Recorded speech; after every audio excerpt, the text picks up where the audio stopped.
everybody. I am at On Track Audio in Markham, Ontario.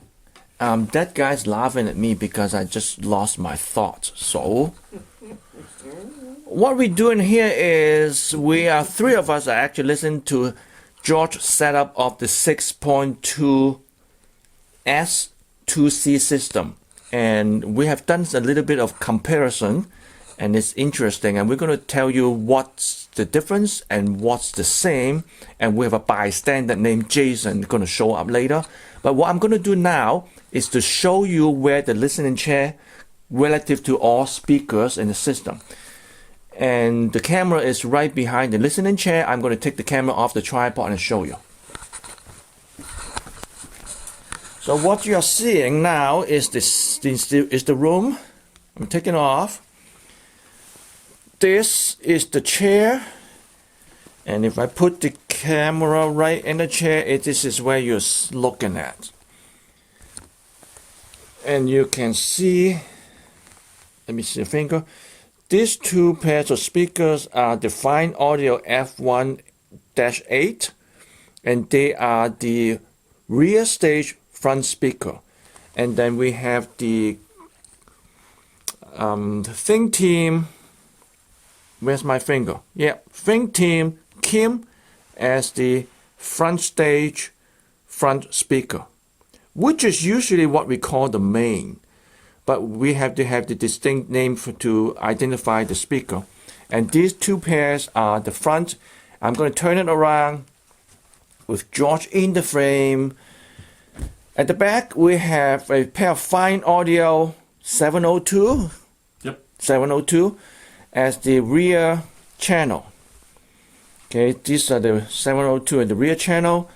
Now I'm going to put it back, put the camera back on the tripod. Now you know where the relative position of all the speakers. So when we mention those name of the speakers, so you know what we are talking. Guys, put the chair together. All right. Nope, you didn't know. So that in the middle, and then we need another one. Who's going to sit in the middle? Jason, he's the guest of honor, sure. All right. This is like behind the scenes stuff. People get to see this. This is exciting. Hey, don't step on that speaker cable. Okay, come on. Oh. Hey, yo. So this is our bystander, Jason. That's me. I'm a bystander. Okay. So we can be an audiophile, and me and George can actually start arguing about which system sounds better. Shall we do that? Yep. My system sounds better than yours. Okay, you win. Thank you. Hey, I win. So we going to dinner now? No. So I won already. Anyway, so we are not going to be audiophile. We want to tell you, after 3 systems set up, I have 1.5. The second one, I'm still doing a setup. George have a system set up here. What's the difference? And George, you can actually say the similarity for us. Yep. And in most respects, they are very similar. They present a larger sense of space. They present a larger sense of girth. They present as involving you in the music as opposed to you being a passive listener. And I think the biggest thing is that they kind of, instead of bringing music into a room, they bring you into a place where there's music. It's kind of a different thing. Now, I'm talking from a completely different perspective than most people would, because I've got experience as a performer, as a conductor, as a person that records, as a person that's done sound, as a person. I've consumed a lot more live music in a lot more different ways than most people would have at this point, and I can tell you that the experience of being in the music, being involved with the music, is much different than just passively listening to a panel of music that's being presented at you from a distance. So is that a fair description, Jason? That's fair. Yeah, so I agree. In another word, with the 6 speaker setup, you are part of the music, almost. You know, in a sense, yes. And I mean, for me, it depends kind of on what music is going on. What music are you playing? How involved you are sort of depends on how it was recorded. If it was a studio recording, if it was a live recording in a hall, but you tend to get to be involved in different ways. There are some really extreme cases where it feels like you're sitting right beside the drummer. So okay, Right. so in the more audiophile terms, can I say it's almost with this setup you can actually hear the environment, the recording environments more. You can really hear the recording environment more, and you Yeah. can actually perceive the craftsmanship in the mixing. Okay, so that's in the more analyzing term that we're actually able to hear more details Yeah. in a more natural way. Yeah, and my apologies for the analyzing point of view, but I mean that's what I've been doing since 1975. Been analyzing music for But one purpose. you're or another. analyzing music with your ears, with your brain, Yeah. not a mic. No. So one more thing, we never done the measurement with a mic No. when we do setup. No. For him, he has a ears. For me, I'm not going to tell you I have a ears. I'm just being cheap. I don't want to buy a mic. I don't want to buy a computer. So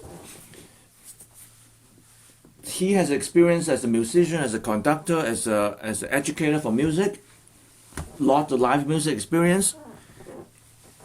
What we find is very similar, but from a different point of view. Yep. So you have stated your point of view. I have put some other words into your point of view that you agree enough. And how, Jason, can you, from a like George said, you're bystander. You haven't set up set up a system yet. You are going to. You from listening to these two systems. What is your conclusion so far? Meaning, compared to a normal two speaker system?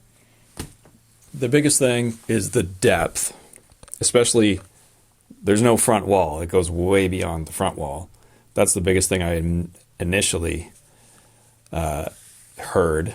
But it's just more fun to listen to the music. Like George said, instead of just being two speakers in front of you, you feel like you're almost in the music. It's immersive.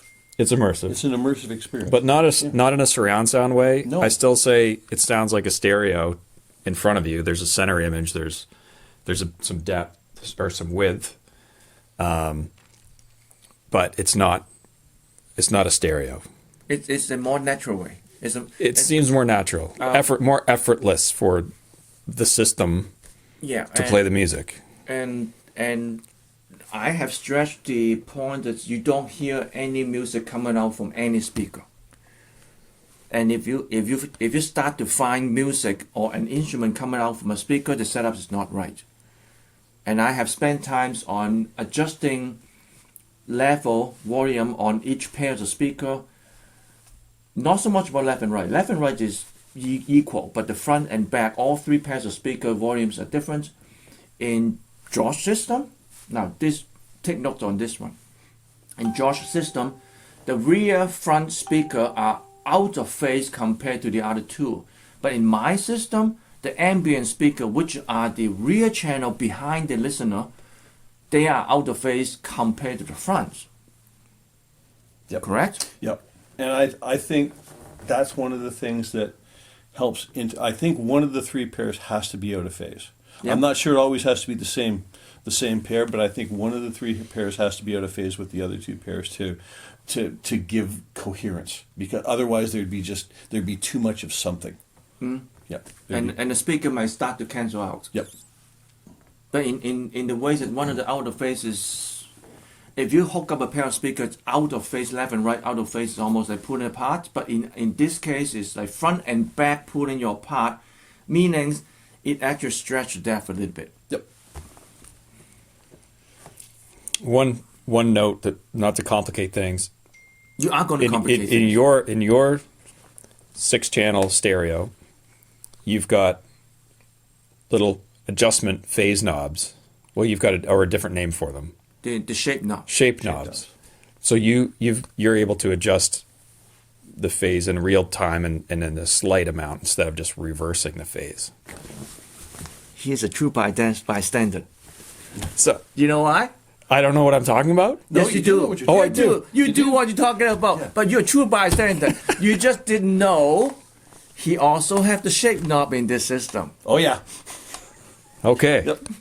I'm learning things all the time. Yep. I have You're shaped not knobs too. you're not supposed to know until you actually have your statement. Oh, okay. Yeah. And that's the whole point. That's Yeah. why being a bystander is valuable, because you're not going to be bias will not occur because you're just listening, right? It's just like here's another thing with 6 speakers. I'm just listening to that. But you can go on now and tell them why my system's better than theirs. Well, they are different. The one You don't have to look feature, at me. You don't have to be the one political feature of correct. this Just system. look at the camera. I will behind you. The one feature of this system that I heard was it's almost like headphones in the sense that the music is right around you. You described it as a helmet, sort of putting it on. And George's system here, it's not as much in your head as just outside your head? Just outside your head. It's around your head. It's around your head. It's around your head. That's not a sort good of way like- to describe it. No, because that makes it sound like it's black flies in May. It's like a bunch of black flies around my head. But if you want to wear pajamas, just George's system. But if you want to wear a nice fitted suit, that's my system. Oh, now the gloves are off. You get the pajama system. They both sound. Okay, they both I've got sound the video. very. It says, well, if you know what, if you want to have a tie around your throat and be choking all day long, that's your system. If you want to be comfortable and enjoy what you're doing all day long, that's my system. That's right. George's system is a bit looser sounding, Yeah. and yours is a little more precise sounding for our Structural. structure. It's You not can so much pick precise, out. yeah. You can pick out where certain instruments are coming from. More in yours, more than yours. It is very difficult to actually put those two sound experience in words. Well, it really is, because the fact of the matter is, and then you think about. First of all, you have to think about the speakers. You have to think about the room, and then you have to think about how you crafted your system in terms of balance and blend, and how Yep. I crafted my system. And I mean, first of all, you kind of have to. The front two speakers have to complement each other. They don't have to match, but they have to complement each other, and then you have to find something at the back. Now, the problem is only a crazy collector and an audio dealer is going to have this much junk just lying around. Yeah, literally jump. Literally just all this stuff. And I'm not going to have the same junk that you're going to have. Yep. So you've got a bunch of speakers up at the front with small drivers, right? Yep. A bunch of small driver speakers, and I don't have enough speakers with small drivers, and I have a bigger space, and I did consciously want a little bit more of a bass presence at the front of the room as a direct low frequency resonation, as opposed to ambient bass. And you've got ambient bass because you've got a whole other subwoofer room. I get ambient space because my subwoofers are actually outside the room, Yep. and George's system, the subwoofer is actually in front of the system, just in front of the rear stage front speaker. So the subwoofer actually facing you. Yep. But I am ambient space because my subwoofers are outside the room, facing away from the room. And those two setups actually, those two setups mean that for some types of music, that kind of large, girthy, ambient volume sound, and I don't mean volume in terms of loudness. I mean volume in terms of volume of size. It presents differently for a symphony orchestra than these would for a symphony orchestra. Yeah. So for movie music, large scale ensemble music, you might prefer to do, have the subs in a separate room, because it gives you more of that pillowy, large scale type of thing. For this, I mean, you're probably better off. This is a better setup probably for funky music, things that have pounding bass, like disco, funk. Picking electric bass. Yeah, kicking electric bass drum. Now, having said that, when you listen to the two systems, neither one is bad at the other type of music. It's just a different presentation. It's just which one's better on different type of music. Yeah. And when George was talking about large scale symphonic music, and I remember I played a track not on purpose, but that track just come on the Odyssey 2001. Yep. The shooting up the spacecraft, and that's rumble at the background. Yep. You can really feel the rumble. You really can't hear the rumble, but the rumble, it's just kind of there. Yep. If you shut off the subwoofer with my system, because the subwoofer outside the room, you can feel the rumble. And just for fun note, in my system, if you sit inside the room in the listening chair, the bass was just right. But if you stand outside the room, Sounds like a Honda Civic. just drove by. It does. It sounds like you're under the Honda Civic. Well, if you don't walk by the Honda Civic, just stay there. Yeah. It basically drives over your head. And the other thing too is I chose my speakers. Again, you choose what you have on hand, right? So I've got the F702s, which are nice speakers, but they're at the back being the ambient speakers because they throw a reasonable amount of bass, and I can turn them down. So they truly aren't bass resonators as much as they're ambience resonators. So I chose bigger speakers for my back. And the other thing is I could use another room. I've got another room back there, but it's not ideally situated for that. So these ones are situated near the back of my room, they've got sort of a large space, so it's almost the same thing, but not quite. So you can tell that the ambience is in the same room with you, as opposed to being ambience coming in from the Honda Civic subwoofers. Yeah, and I also find that when I start the Honda Civic subwoofer, I was actually placing quite far away from the room. Yep. It didn't work. No. It didn't work. It just had to be just right, just outside the room.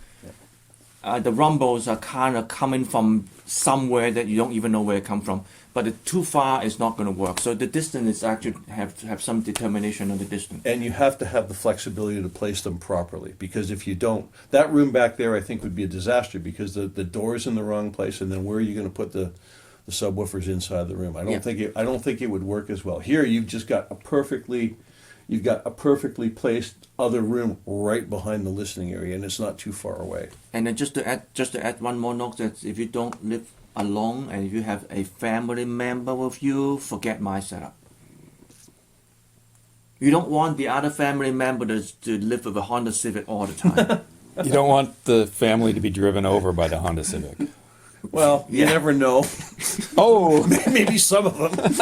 Oh, that's more nasty than my pajamas comment. Yeah, well, That's outside the three of us now. Yep. So, but yeah, I mean, so for when you're listening to, when you're listening to Raiders of the Lost Ark, right? Yep. Danish Radio Orchestra. That's a really great track. That type of thing is a really great track to have the Honda Civic room, right? Yep. When you're playing Yellow, maybe not so much. Maybe the more direct bass approach is a better approach for that type of music. But it's not like we can't sit here and listen. Every system is going to have some strengths and some weaknesses. What we're noticing is that the 6 speakers with the 2 subwoofers and the 3 amplifiers, and it's we're not telling you have to do this, right? Like, that's the first thing you need to understand. Try it. If you got the extra stuff sitting around, by all means, give it a shot. And I know a lot of people actually have a lot of stuff around, and I am actually helping this bystander set up a ragtag system with half-broken surround sound receiver, only still working on 2 channel. And when I'm looking around at the surround sound receiver on the marketplace in Kijiji, there's people are selling those things for $50, $100 each, and there are piles of them. So I know there's a lot of collector out there. You have pile of a surround sound receiver, or even integrated amp or just plain receiver, and you're just collecting them. You're not playing them. You're not using them. Let me jump in here for a second. Okay, it doesn't have to be surround sound, because this is not surround sound. Okay, the surround sound receiver, the only reason I said surround sound receiver, because I'm cheap, I'm buying the earlier ones, I'm using it as a 2 channel. So let's do this, backtrack a little bit. This is a 2 channel setup, but using 6 speaker plus the 0.2, which is a subwoofer. It's again 2-channel setup, all analog, no DSP. You do not need or you do not want a surround sound receiver because you don't want the surround sound function in there. I'm just using that and use it as a 2-channel amp. Yep.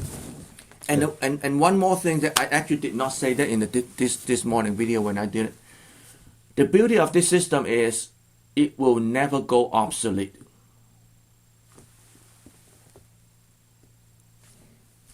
Silence. Is that agree or not agree? No, totally agree.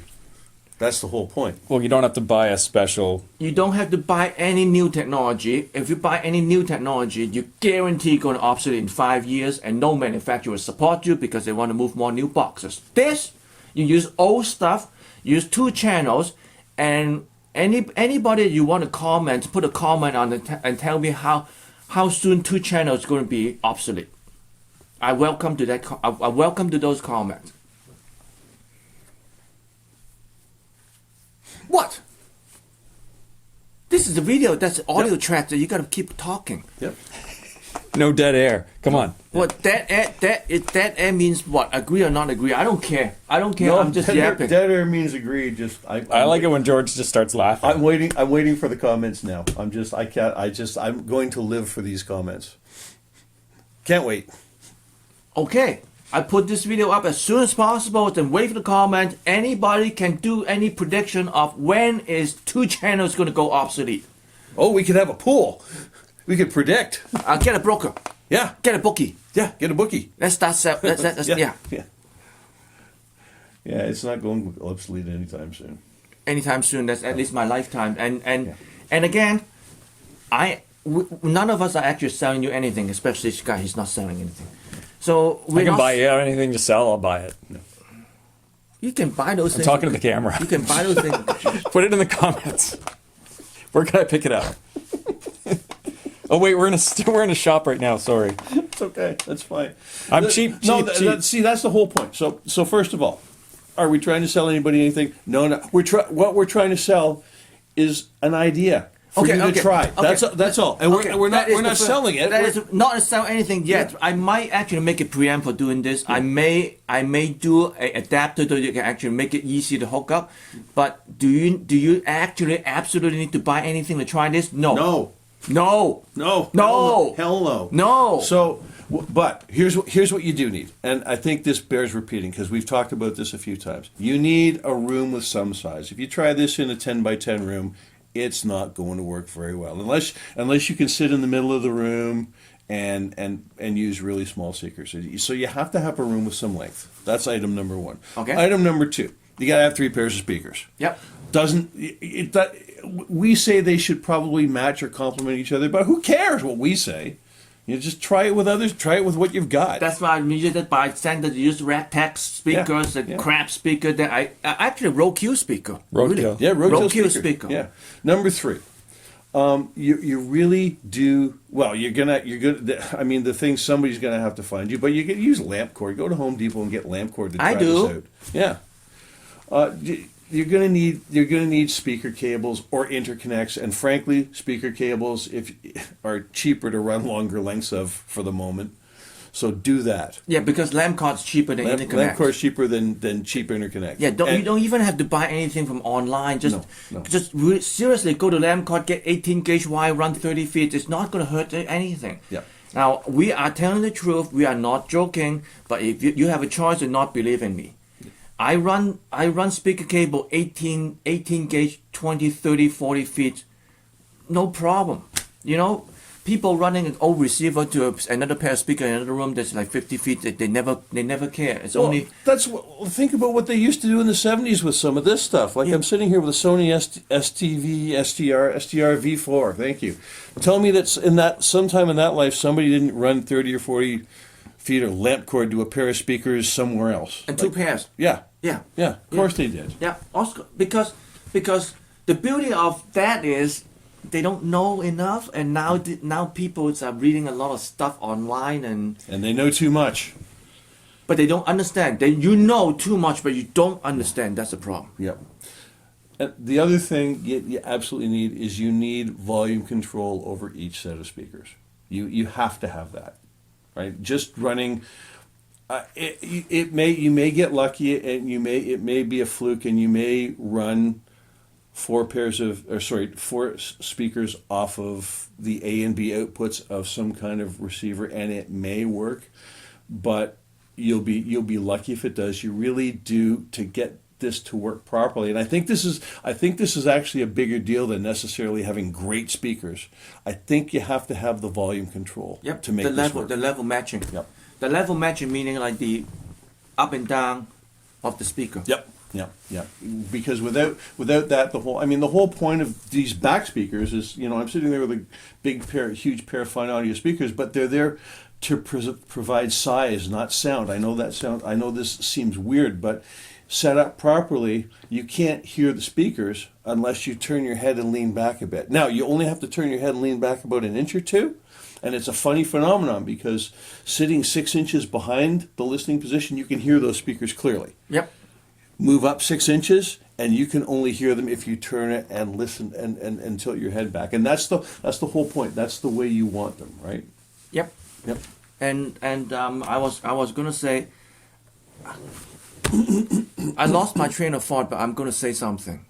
Well, you may as well. The Go camera's ahead. rolling. Oh, Do it. I mean, I'm not gonna edit it, so I gotta start thinking while I'm talking. It's just like thinking on my feet. Can I say something that You go ahead. I asked Yeah, you you? go ahead. Fill I in asked time. you how you set this up. Yep. You just said you set. I the started main with, speakers up with what we would first. call the main speakers, or the front stage front speakers, and I got them sounding kind of the way I wanted them. Now I had to adjust them a little bit later, but you basically get them where they sound right for those two speakers.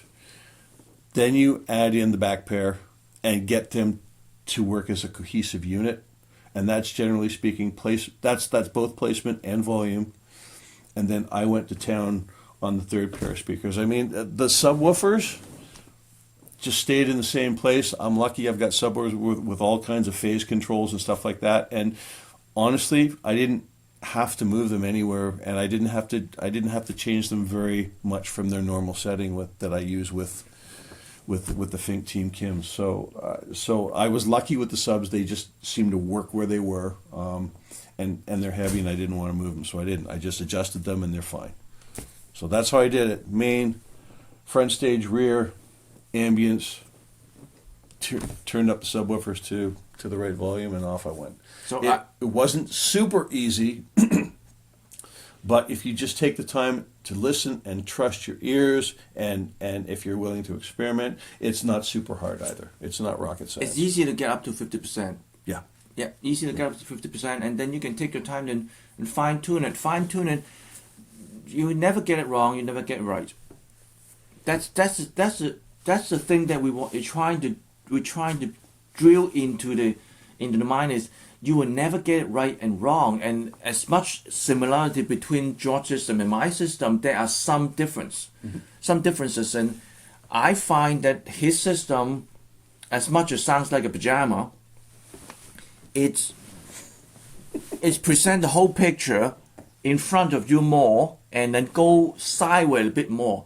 And mine is tighter, like wrap around you. And George has mentioned that. So if you want to be a mummy in a sarcophagus, Yeah, then you want my system. then you want your system. And George and also Jason has mentioned that my system is not so much about volume dependence on different music, and George's system is. Mine is definitely like you have. It's very important in my system that you have to play the music at the intended volume. Maybe that's the wrong word to say. You have to play the music at the appropriate volume to get the full experience. But when you do, it really works. It really matters. But you got to understand that my system is more like 6 speaker, as I know 6 speaker. There is nothing else, and he is being a dealer. You get all kinds of speaker behind the camera where you are. They're all passive radiator, and his system is there's different system in the same room, so it's not so as symmetrical as mine. So a lot of variable there, and if your living space is not as symmetrical as a lot of different variable there, you might find something sound somewhere between him and mine. Mine is more on the purpose built, So yes, you can do things like that. So don't expect to be. There is no perfect. There's no perfect and there's no right. I mean, the whole point is both systems are a lot of fun to listen to. In terms of rights, both systems did it right because it's actually bring you to the music. Yep. And that is all. That is the main goal of doing this. And then the other goal is like, well, somebody just told me that which finger I'm actually. So let's not go there. I don't want to degrade my rating on my YouTube. Oh, you want fingers? No, fingers pointing in the right direction in some industry. Oh, okay. Because I'm so excited. Okay. It's fair to be excited. Yep. We done? Can I tell them my next very excited things? Yes. I bought a $30 receiver from Kijiji. I'm picking up on Tuesday. I've never seen anyone so excited about a $30 receiver. Yeah. Who knows more than most people about audio stuff, but that gets you excited. I actually got Not some big fancy tube amp. Yeah. $30 receiver. No, I was. You Super like a excited. deal. You like a good deal. I was super excited when I got to drive. I actually got like a Vintage Techniques receiver for $80, and the reason I picked it that's up was a good deal, because too. it was actually I guess it turned out to be $75 because I had $75 in my. For some reason, I didn't have 420s. I had. Did you Kijiji the guy? I Kijiji the guy. I guess I did, but he said, I don't care. I can give it to you for 50. I'm like, no, we're not doing that. But yeah, on the way to a gig, it just happened to be an ad that I saw that afternoon on the way to a gig. So I went up with like Kijiji's great for stuff. Yeah, you can find all kinds of crap on there. I'm going to add one more thing. It's easy to build an expensive amp, expensive speaker. Okay, if you one more dump thing enough- because I dump really enough am money. getting hungry now. Like I've been Let starving me finish myself all this one. damn day. Let me finish on this one. It's easy to build expensive, good expensive equipment if you dump enough money in it. It's much more fun to build something sound great and cheap. Now, that is in terms of a component or a system. In this way, I'm helping this guy to build something sound great and cheap. Oh, it'll be cheap. Under $400, probably. Everything. Ooh. All the speakers, all the receivers, everything. Ooh. Oh, yeah. The labor is going to be the most expensive. that would be a good challenge. The 400. So when Send photos. wires. We want to see. I'll upload some photos. We want to see your $400 all-in 6-speaker system. okay, let's kick out the point two. I want to see that. Yeah, kick out the point too, because that doesn't necessarily make it easier. But yeah, let's see how cheap you can get a 6-channel system. Well, first of all, we gotta get this 6-channel system go up and running first, Yeah. and then we can all go to his place and have a listen, and then we go out and eat. All right. Works for me. He get all you can eat Japanese barbecue Ooh. in London. Oh. It's only London. What's wrong with going to London? It's that way. Too far down the road. It's a long way. I don't care. I'm coming. I All want right. to hear the system and I want to eat the food. So All right. Well, I'm here to eat all you can eat Japanese food this afternoon. I don't care about the video. We'll say goodbye. It's your trademark. Come on. Go say. You need the... Oh, take this. Thank you. That's all we have to say today. I think the video is long enough so you get bored. So less than 25% of people will actually watch what I'm saying now. Until then, stay safe. Bye. Hey, it's off now. Where's it? Where's the off button? Press the wrong button.